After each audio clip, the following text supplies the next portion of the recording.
Hello everyone, most welcome to my channel. আপনারা দেখছেন cooking clips. আশা করি পুরো ভিডিও জুড়ে আমার সাথেই থাকবে। চলুন তবে শুরু করি আজকের রেসিপি। আজকে আমি তৈরি করতে যাচ্ছি মাটন কষা। আজকে আমি একদম ঘরোয়াভাবে রান্নাটা করব, আর সাথে থাকবে কিছু ইউনিক টিপস।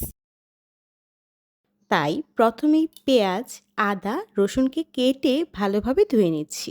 এগুলো ধোয়া হয়ে গেলে আমি এগুলোকে ভালোভাবে পেস্ট করে নিব। তারপর হচ্ছে স্পেশাল মশলা তৈরি করার পালা। আমি এখানে 1 টেবিল চামচ জিরা, তারপর তেজপাতা আর গরম মশলা নিয়ে ভালোভাবে টেলে নিয়েছি। আমি এগুলোকে ভালো করে গুঁড়ো করে নেব। তারপর তেলে আমি কিছুটা গরম মশলা দিয়ে ভালোভাবে ভেজে নিচ্ছি। মশলাটা ভাজা হয়ে গেলে তারপর আমি পেস্ট করে রাখা পেঁয়াজ, আদা, রসুন ওগুলোকে দিয়ে দিচ্ছি। সবগুলোকে ভালোভাবে একবার ভেজে নেব। ও তারপর আমি হলুদ, মরিচ, লবণ সবগুলোকে দিয়ে ভালোভাবে কষিয়ে নেব। আপনাদেরকে তো বলাই হয়নি, আমি যে মশলাগুলো টেলে রাখলাম এগুলো কেন রাখলাম। এগুলো ইউজ করলে দেখবেন বাজারের তৈরি গরম মশলা থেকে আপনার তরকারির রং, ঘ্রাণ খুব খুব বেশি সুন্দর হবে। বলতে গেলে কয়েক গুণ বেড়ে যাবে। ওই মশলাগুলোকে আমি ভালোভাবে গুঁড়ো করে রাখবো। আর এখন দেখছেন আমার এই মশলাগুলো ভালোভাবে কষানো হয়ে যাচ্ছে। এই যে কি সুন্দর তেল ছেড়ে দিচ্ছে। যখন মশলাটাকে সময় নিয়ে কষানোর পর এভাবে একটু ভাজা ভাজা হয়ে যাবে, তারপর আমরা ধুয়ে রাখা মাংসগুলো এটাতে দিয়ে দিব। মাংসগুলোকে ভালোভাবে মশলাগুলোর সাথে আমরা মিশিয়ে নিব। এই কাজটা একটু সময় নিয়ে করতে হবে, কারণ মাংস আর মশলাটা যত ভালোভাবে কষানো হবে তরকারির টেস্ট কিন্তু ততই বেড়ে যাবে। প্রায় মিনিট খানেক তো আমরা এটা মেশাতেই চলে যাবে। তারপর অন্তত আমরা ১০-১৫ মিনিট এটা কষাবো। যদিও ভিডিওতে আমি সবটা দেখাবো না, তাহলে তো ভিডিওটা অনেক লেংথি হয়ে যাবে। কিন্তু আপনারা কিন্তু রান্না করার সময় অবশ্যই খুব ধৈর্য নিয়ে এটাকে কষাবেন।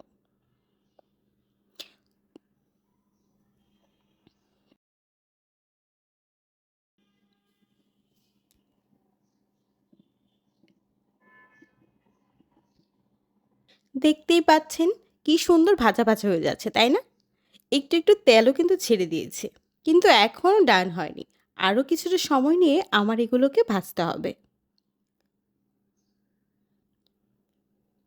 বেশ খানিকটা সময় কিন্তু লাগছে। আপনারা একদম ধৈর্য হারাবেন না, বরং খুব ভালোভাবে এগুলোকে কষাতে থাকবেন। যদি তাড়াহুড়ো করেন তবে কিন্তু মাংসের টেস্ট কখনোই আসবে না।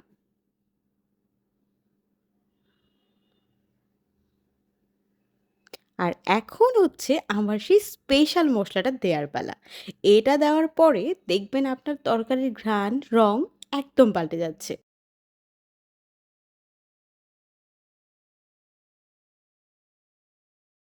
বাজারের কেনা মসলার সাথে এটার কিন্তু কোনো তুলনা হবে না। আমি সবসময় চেষ্টা করি আমার রান্নায় এই মসলাটা নিজের হাতে বানিয়ে দেয়ার।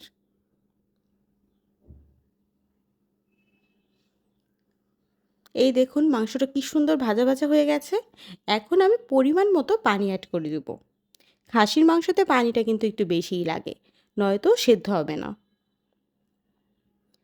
যেহেতু আমি মাটন কষা তৈরি করব, তাই আজকে আমি একটু পানিটা কম দিচ্ছি। ঝোল করলে কিন্তু আরও অনেকটাই বেশি দিতে হতো।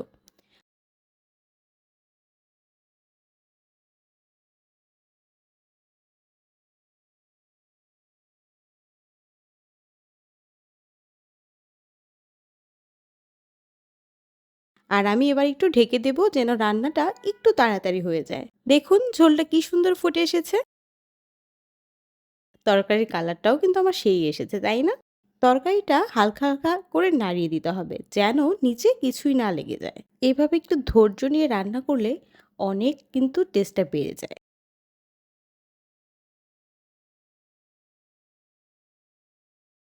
এই দেখুন মোটামুটি আমার তরকারিটা হয়েই গেছে, কিন্তু আরও একটু সময় আমি এটাকে রান্না করব।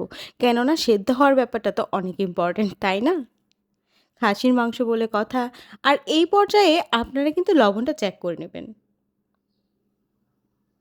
লবণটা কম বেশি হতেই পারে। তাই লবণটা ভালোভাবে চেক করে তারপরে আপনারা রান্নাটা শেষ করবেন। লবণ বেশি হলেও কিন্তু ভালো লাগে না, মানে খাওয়াই যায় না। আর কম হলেও ভালো লাগে না, তাই না?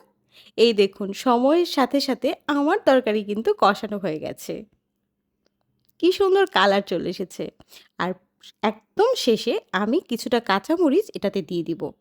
ঝালের জন্য কিন্তু নয়। আমি এটা ইউজ করেছি সুন্দর একটা ঘ্রাণ হওয়ার জন্য। আমি ভালোভাবে কাঁচামরিচের সাথে তরকারিটা নাড়িয়ে নিব। যেন সবটার সাথে ভালোভাবে ঘ্রাণটা মিশে যায়। এই তো তরকারিটা আমার রেডি হয়ে গেছে। এখন হচ্ছে সার্ভ করার পালা। এইভাবে খাসির মাংস হলে আর কি চাই বলুন? এটা কিন্তু ভাত, রুটি, পোলাও সবকিছুর সাথে একদম সুপারহিট, তাই না? প্লিজ লাইক, শেয়ার করে আমার সাথেই থাকবেন। আর সাবস্ক্রাইব না করে থাকলে প্লিজ সাবস্ক্রাইব মাই চ্যানেল। দেখা হবে নতুন কোনো রেসিপি নিয়ে। সেই পর্যন্ত সবাই খুব ভালো থাকবেন। আর হ্যাঁ, এইভাবে রান্না করে বলতে ভুলবেন না ঠিক কেমন হয়েছিল। টাটা!